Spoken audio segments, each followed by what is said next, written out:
दसे जों बेरायनोसै फेसबुकआव दसे लाइभ होखांबाय ओमफ्राय आरो इउटुबाव होबावनोसै कामरुप डिस्ट्रिक्ट मोनफैबाय जों कामरुप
बिल्डिं लुगासिनो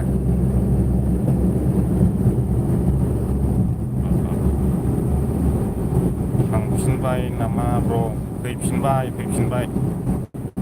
बेंगलर फैला नामा ब्र थांथ'ला बेंगलराव थांथ'नाय जानाय नंला गुवाहाटियावहाय मानसि बेमारिसो लाबोदोंमोन इमारजेन्सि मोनायावहाय हरनि 3टायावनो उन्दुनाय गैया उन्दुनो ओंखारगासिनो 1 घन्टाल' उन्दुनो मोनदों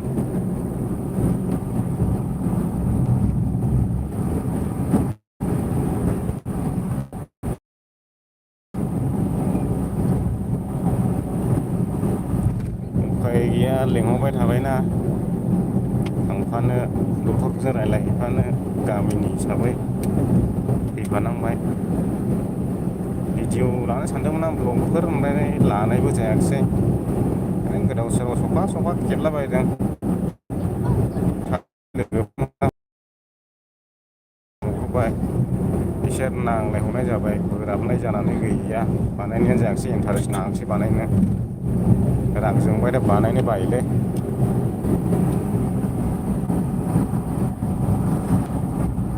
दा कामरुप डिस्ट्रिक्ट मोनफैफिनबाय जोङो फैफिननानैहाय गुवाहाटिनिफ्राय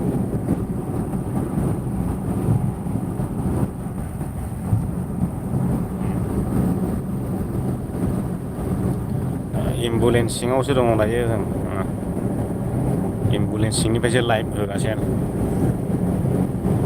बे कामरुप डिस्ट्रिक्टनि मा जायगामोन दा बाजै हटेल सिफुं हटेल बारबोबाय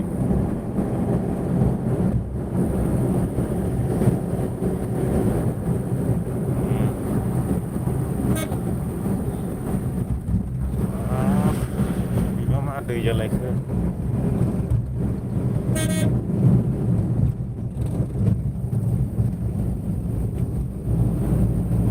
कामरुप बारला बाक्सा मोनो ने नलबारि नलबारि हाब माने नलबारि कामरुप बाक्सा डिस्ट्रिक्ट मोनथाम बारलांखानांगौ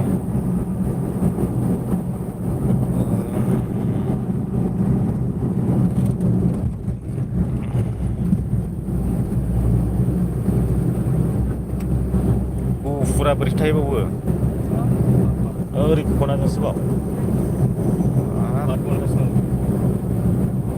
8 घन्टा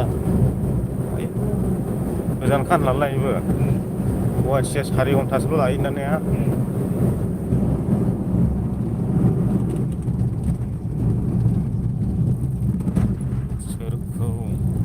लांदों ब्र'। सोरखौ लांदों ब्र' माने गामिनि माने किकनियानो एसे बोरैबा जादों ओमफ्राय मानसियानो बिबु बेलथायना दङ। बोरैबा अपारेसनसो खालामनांगौ जानांसिगोनदां। दा रिपर्ट ना मोनाखै सासे थाबोबाय गुवाहाटियावनो रिपर्ट लाबोनो थाखाय दा हरनि 8थायावसो रिपर्ट मोनगोन। ओमफ्राय जों दा बेमारिखौ लानानै फैफिनबाय आरो थुक्राझार हस्पिटालाव दोनहैनोसै। ओमफ्राय सासे रिपर्ट लाबोनो थाबोबाय।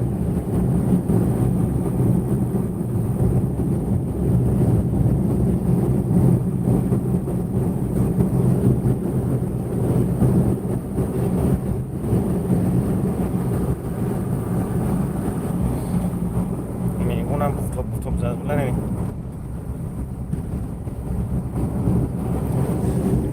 बेमारिया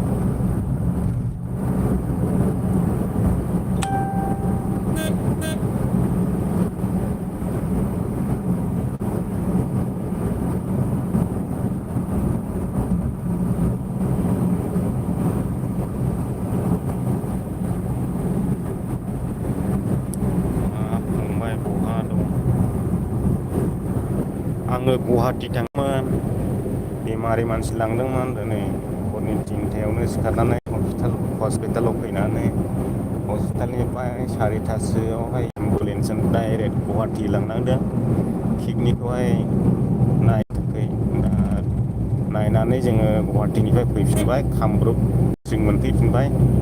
दा थांफिनगासिनो दं आरो न'आव गुवाहाटिनिफ्राय डाइरेक्ट। ओमफ्राय रिपर्टआथ' दा हरनि 8थायावसो मोनगोन। सासे थाबोबाय रिपर्ट लानानै गाबोन फुङाव ओंखारबोनायसै।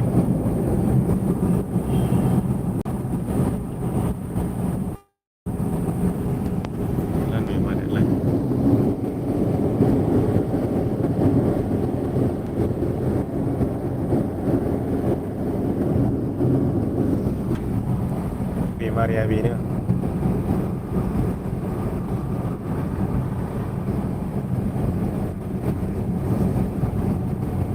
नाथाय मानसिनो मोनाखै आराम जाजोब्बाय।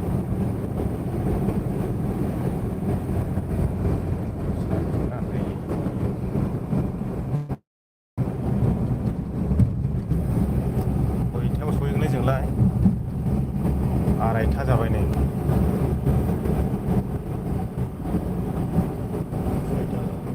सयथा जाहैगोन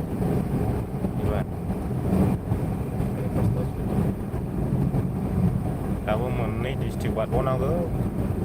मोनसे डिस्ट्रिक्टआनो दासो गेजेर नांदों दा।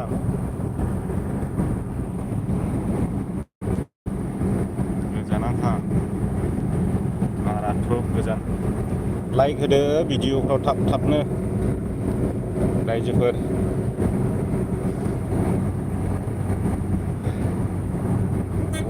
गुवाहाटियावहाय सोरबा फैदोंमोनलै गारि ब्लक खालामजोबलायदों।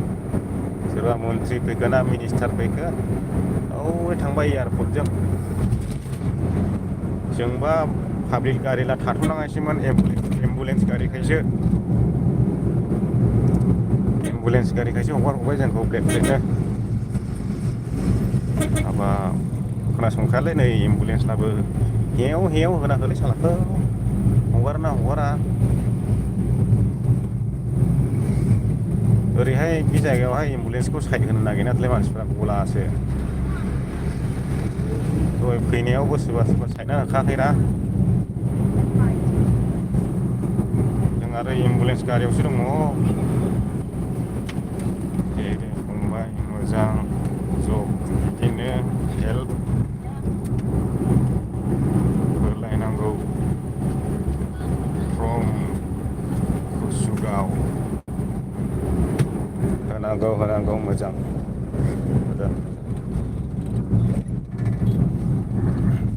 थाङै थाङै थाङै जों 6थासो जाहैसिगोन थुक्राझारसिमाव।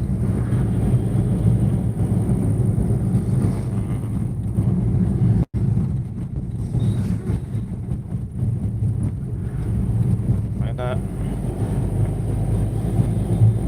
मंगलबारावहाय अपारेसन जानो हागौ।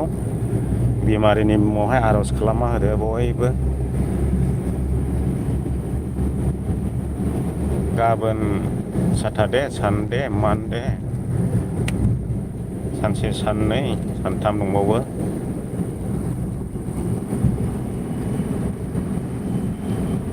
बिबुआव मोनसे साफ्रेना दङ जाहैदों। बेखौ फेंनो थाखायनो अपारेसन खालामनांसिगोनदां ना किडनिखौबो खालामगोन जाखो दाहाय मोजां खोन्थानायसै आं भिडिअ खालामनानैहाय। ओरैबायदि न'खरावबो जा गोरिब सानसेयावनो खस्लक बिलाइ खायोहाय ना थेबायनानै 20 थाखा बाहाग सानसेयाव 200 थाखा मोनो। बेजोंसो न'खर सलायनानै जायोमोन बेस्रा रान्दि मानसि। फिसायबो गैला। बिदिनो ना फिसा फिसौ थेबायनानैहाय खस्लक बिलाइयाव जुनानै फानोमोन 20 थाखा 20 थाखा बाहाग। बेजों सानसेयाव 200 थाखा गाहाम 300 थाखा गाहाम मोनो। बेजोंसो न'खर खरस सालायबाय थायोमोन। ओमफ्राय दा बेमार जानानैहाय ओरैबायदि जाबाय। माजों मा खालामजेननाय। ओमफ्राय अपारेसननिसो खोथा बुंदों डक्टराथ'। मा खालामो।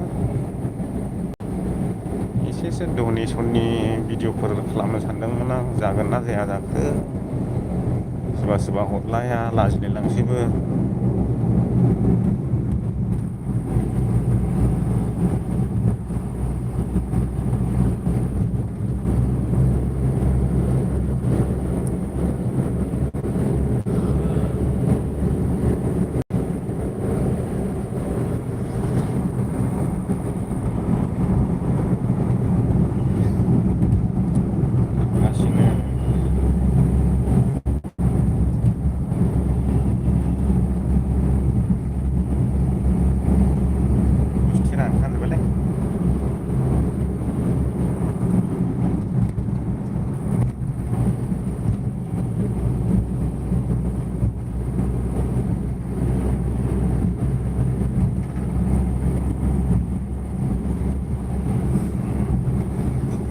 सान्दुं थाजा फैबाय ना मोदानदों।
दोनथ'नायसैलै रायजोफोर।